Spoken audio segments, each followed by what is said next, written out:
Today is Worldwide Communion Sunday. It's also, I'm recording this on National Truth and Reconciliation Day, hence the orange t-shirt. My name's David Woodall with the Emsdale Pastoral Charge in the United Church of Canada. I'd like to tell you a story that Jesus told. It was about a landowner who planted a vineyard and put a fence around it and dug a wine press in it, built a watchtower, and then he leased it out to the tenants. When he sent his servants to collect the rent from the tenants, they beat them and killed them. In this crazy world, which we have been entrusted with, hope survives. In this confusing world that we have been entrusted with, which entices us to go this way or that way, follow this idol or that idol, we are invited to travel God's way. When we do, no matter what happens to us in life, we find strength through the journey, love to share, and a deep awareness of the sacredness and the meaning of life. I was a teenager in the 1970s. There's always a lot of temptations when you're growing up. There are a lot of temptations when you are growing up. We don't call them idols anymore or other gods, but that really is what they are. The Jesus movement in the 60s and 70s adopted the one-way sign as being a symbol of the new age of Christians. One way to Jesus through the power of the cross. One way in a world which says there are many ways. We gather in a few minutes around the communion table as fellow family members are gathering around other tables all around the earth. It'll be an hour earlier in Newfoundland. I suppose I shouldn't say that. The point is that this is a profoundly Christian act. There is mystery around this table. There is unity around this table. There is challenge around this table. There is hope around this table. This celebration of communion is about who Christ is.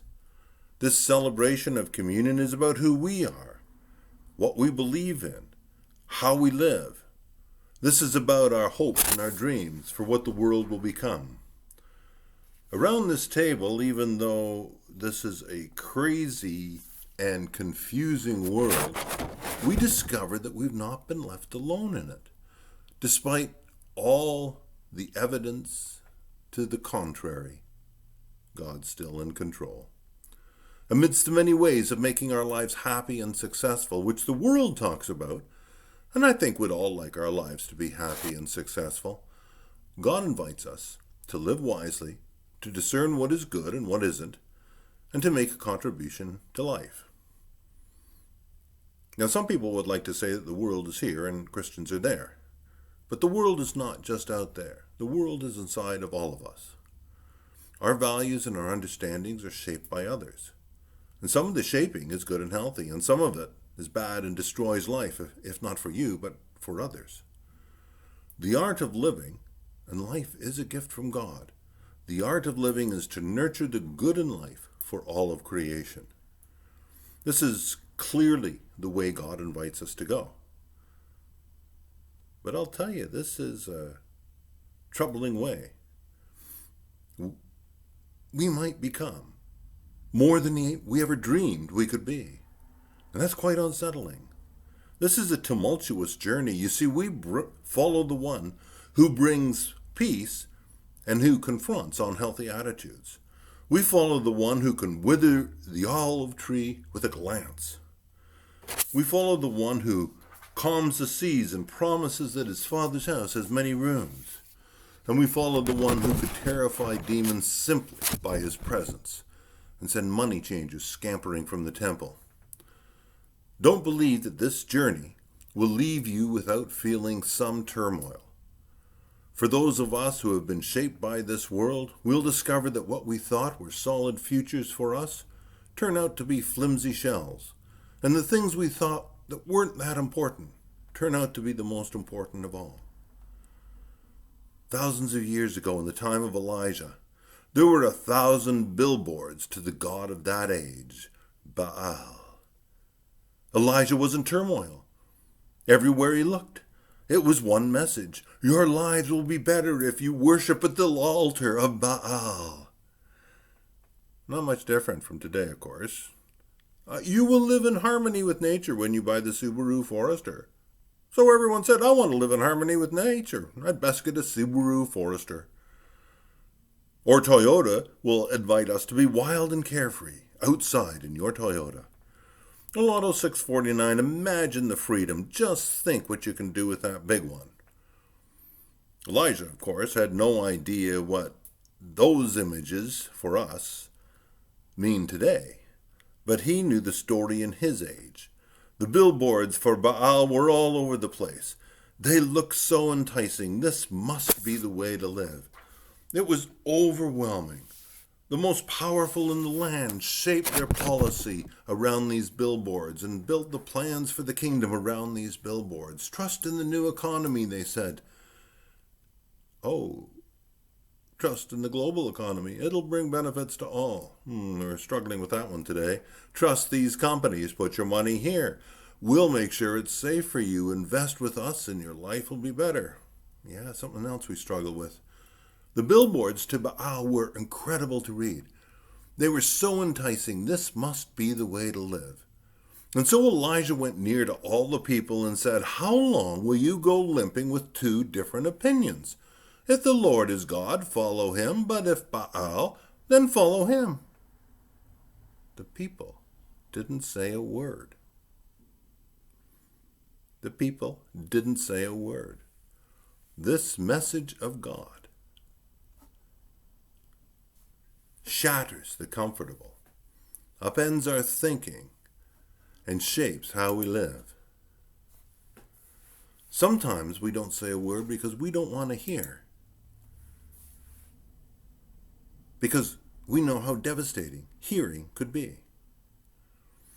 When the master sent some of his servants, instead of hearing the servants out, the tenants seized them and beat them and killed them and stoned them, and they didn't hear a word because they didn't need to say a word.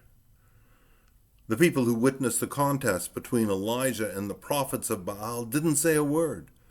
They knew the truth that they couldn't face, what they were going to hear, because they knew their world would be shattered. At this communion table, we cannot offer you a comfortable peace.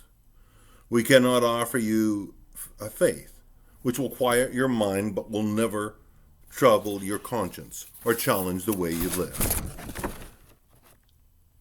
or challenge the values that you have in your life. We can only offer you an invitation to this table. Christ died for all. Christ invites us to live for all. There are unhealthy attitudes and values in this world. Too often the false peace of complacency and conformity have shackled our living, but there's no peace there. Don't be afraid to run against the wind. This is where there is life. Challenge the willingness to adjust our values to accommodate the massive injustices and inequalities in the world, which help make possible so many of the advantages that we enjoy. If our barns are full and our tables are loaded while people around us are hungry and children have no coats and people have no place to sleep, well, in the words of Jesus, fool, this night your soul will be required of you. What can you give in exchange for your soul? Because your soul is the heart of who you are. If your soul is healthy, your life is healthy. If your soul is sick, your life is sick. If the soul of our community is healthy, then our community is healthy. If the soul of our community is sick, then the whole world dies.